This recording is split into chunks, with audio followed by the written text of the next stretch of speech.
Қайырлы күн, каналыма қош келдіңіздер.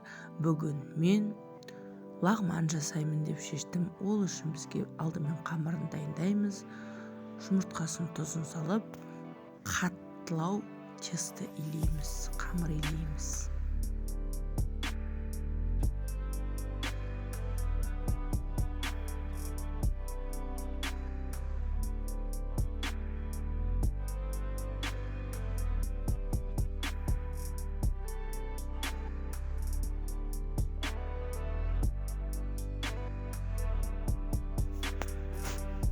Қамырымызды илеп болғаннан кейін оны демалдыруға қоямыз. 15 минут қойып, қайтадан тағы илеп, тағы 15 минут қоямыз. Одан кейін қамырымызды осындай бөлшектерге бөлеміз. Мен көбірек деп алып қойыппын.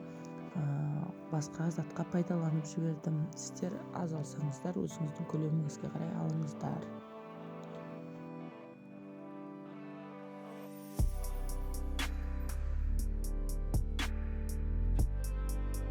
Қамырларымызды керемізше бөлшектерге бөліп, осындай шиыршықтап май құйып, астына май құйып, бөлек ыдысқа тұндырып қоясыз, майға тұндырасыз.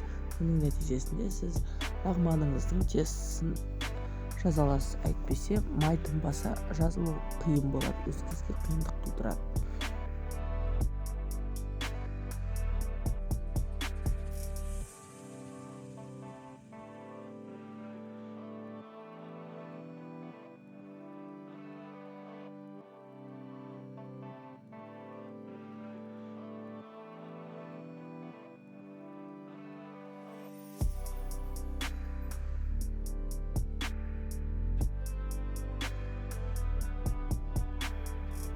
Қамырымыздың құрамына май жақсы сіңсе, өзіңізге қамырмен жұмыс жасау ыңғайлы болады лағманның тестісін жазуға.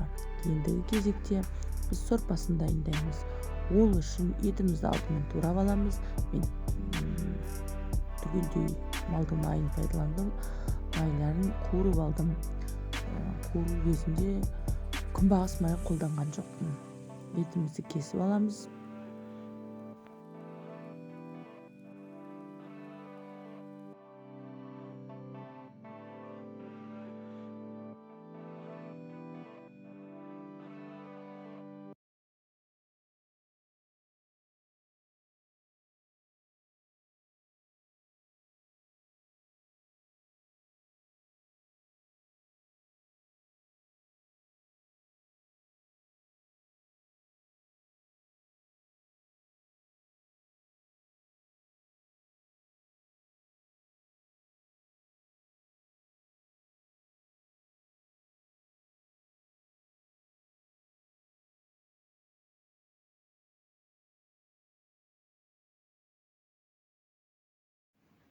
Бізге сонымен қатар бір сәбіз, 2 түріп, 2 картоп, 4 жуа, 2 түрлі перец, томат, тұз, бұрыш, помидормен де қатырылған болды. Капуста пайдаландым. Пекин капустасы бітіп қапты үйде, обычный капуста салдым. Осы заттардың бәрін пайдалану арқылы сорпамызды дайындаймыз. Енді малдың майын шыжғырып, үстіндегі шұжығын алып алдық та, ішіне етіміз салып бастадық. Маған осы ет жеткілікті деп шештім. Өздеріңіз етті көп салсаңыздар, одан да дәмдірек болады, сала беріңіздер.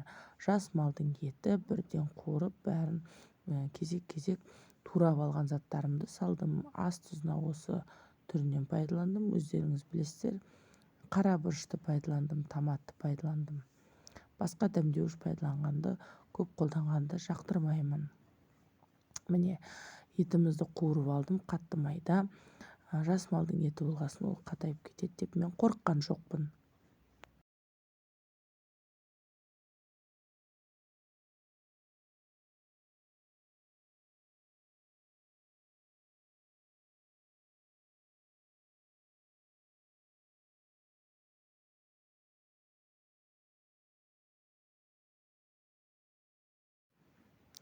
Етіміз қуырылдау деген кезде манағы тураған жуаларымызды салдым. Мен кішкентайлау келген 4 жуаны салдым. Жуасы мол болғаны дәмді қылады. Бұны да сәл қызартыңқырап қуырдым.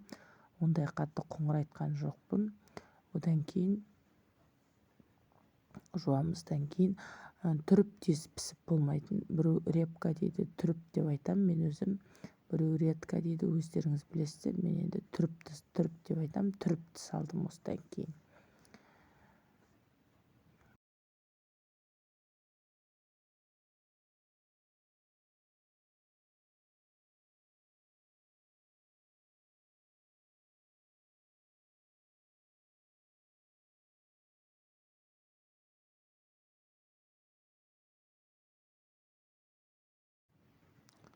Түріп дегеніміз осы молырақ піседі, уақыт көбірек кететін болғандықтан мен осылай пісірдім түріпті. Одан кейін сәбізімді өздеріңіз білесіздер, кішкентай қылып турасаңыздар болады, бірақ маған осылай тураған ұнайды.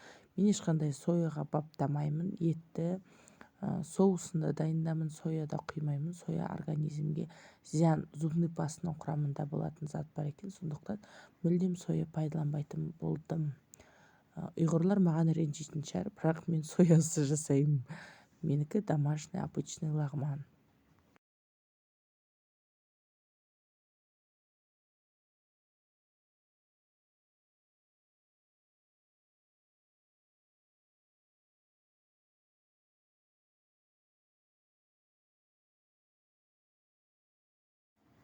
Менің рецебімді қолдану кезінде мен тағы бір дүниемді ұмытып кетіппін.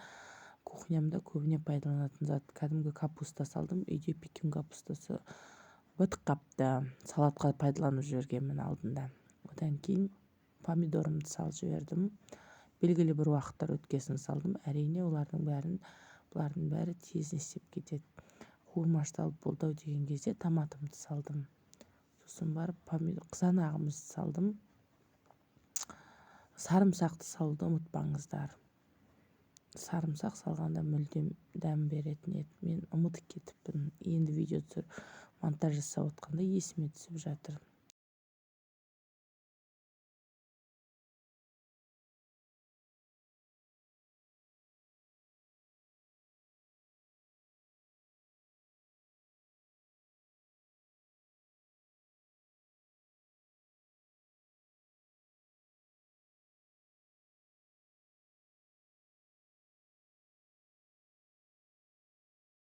Бен картошкамды салдым. Сосын артынан қызылын аз көріп, томаттан да тағы салдым. Менде талғар томаты, өздеріңіз білесіздер, маған талғар томаты ұнайды. Сіздер көңілдерің қошыбарын салыңыздар. Осылай бәрін салып, әбден араластырылып, сәл қуырмаштаңыз, қаттырақ қуырмаңыз. Көкөністердің түсін бұзып жібересіз, дәмін бұзып жібересіз. Күйдіріңкіреп алсаңыз, күйдірмей тұрсыңыз. Маған осылай ұнайды.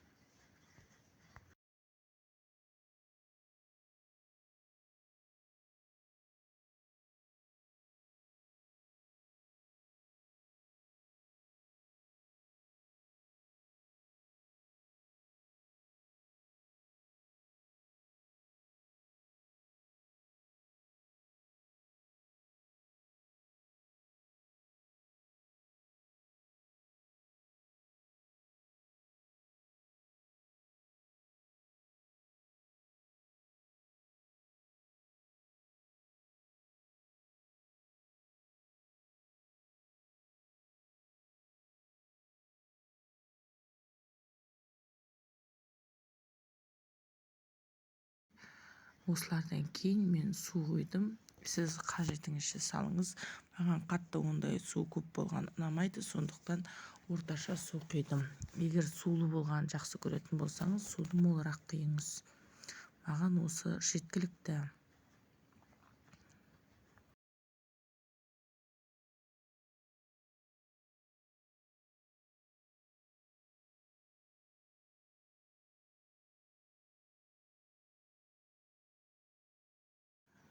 Лағманымыздың сорпасынан кейін енді манағы майға тұндырып қойған қамырларымызбен жұмыс жасап, спагетти дейін ба, ұйғырдың спагеттиін жасап жатырмын. Қолмен жасаймыз. Міне, осылай ұзыншақ етіп жасап аласыздар. Өйстіп майға 3 рет тұндырыңыз, сонда ешқандай қиындық болмайды. 2 жұмыртқа салсаңыз да болады. Маған 1 жұмыртқа салған жеткілікті, себебі мен өзім қамырды қатты илеймін. Осылай тұндыра бересіз ыдысыңызда. Майға главное батып тұру керек. Келесі қамырмен сөйтіп жұмыс жасап, жазып салдым.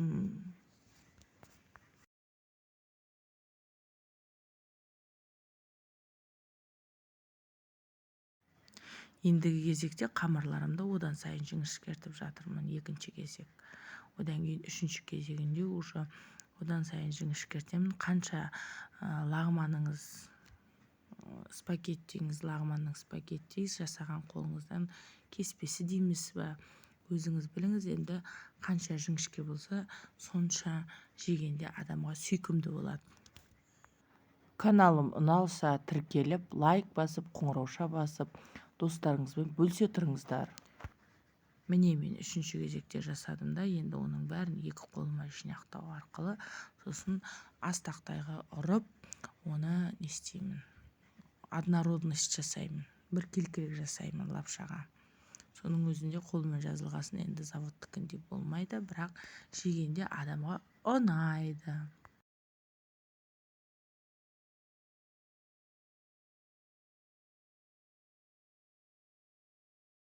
Астақтайға салып болғаннан кейін мен енді суға салған фрагментін салуды ұмытып кетіппін. Сонымен суға салып болғасын түсіріп алдым. Міне вилканың көмегімен ортасын ашсаңыз да болады, ашпасаңыз да болады. Бірақ мен артынан салдым. Сіздер ұмытпаңыздар, суыңызды дайындаған кезде ішіне міндетті түрде тұз салыңыз. Лапшаңыздың дәмі күшті болады сонда. Міне, енді тұздығымыз біздің дайын болды. Менде қаттысы түріп, картошкамыз піссе піскені, түрібімді тексердім. Түріптің қаттылығынан сәл жұмсарыңқыраған кезде сала бересіз. Мүлдем езіліп кеткенді жақтырмаймын. И картошкасының біреуін алып тексердім. Соломка қылсаңыздар да болады, или бұдан да жапырақша ұқсатып үлкейтіп турасаңыздар да болады, бірақ маған осындай квадраттаған ұнайды. Енді немізден аламыз, осы міне пісіп болғаннан кейін мұздай суға салып аласыз, бірақ лапшаңыздың сондай ыстықтығы, сондай ыссы болғандықтан ол не істейді, ыссы болып тұрады, қорықпаңыз мұздап қалады деп. Мына уже дұршылаққа сүзіп алған кезім. Дұршылаққа сүзіп алған кезде түсіруді ұмытып кетіппін. Енді ас болсын,